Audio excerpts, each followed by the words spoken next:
Bonjour et bienvenue sur Isobourse. Vendredi 7 mai 2021, l'indice CAC 40 a terminé la semaine sur une hausse hebdomadaire de 1,85% à 6385 points, portant son gain à 15% depuis le début d'année 2021.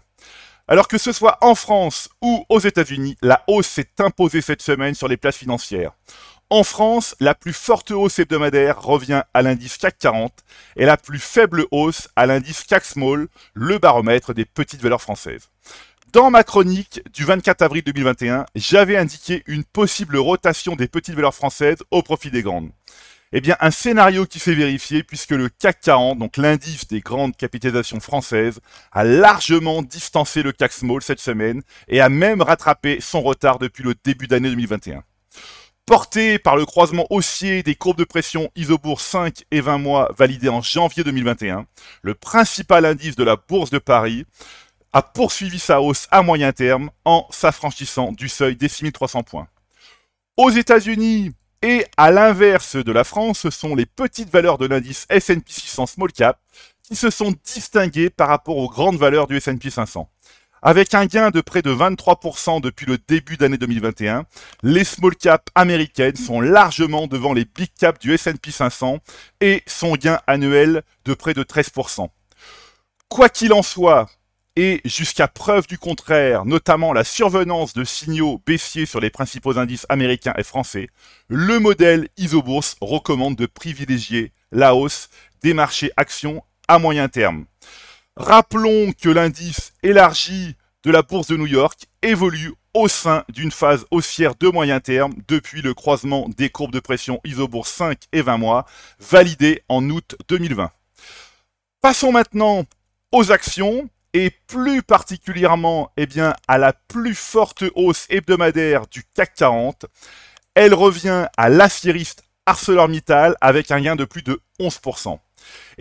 Sans surprise, et après une phase baissière identifiée dans l'été 2018 et donc une baisse de 54% du titre, le modèle Isobourse est repassé positif à moyen terme en octobre 2020 sur le titre du groupe sidérurgique.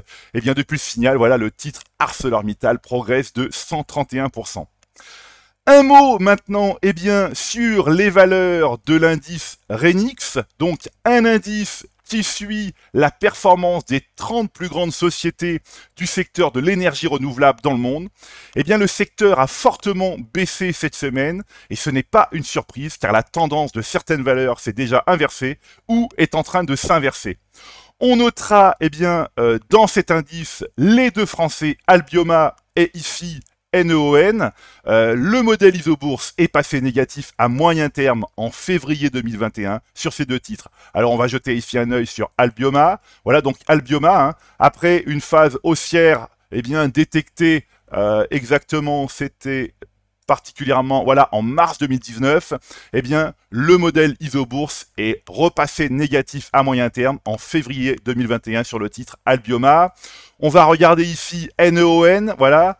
De la même manière, le modèle Isobourse est passé négatif sur le titre NEON en février 2021.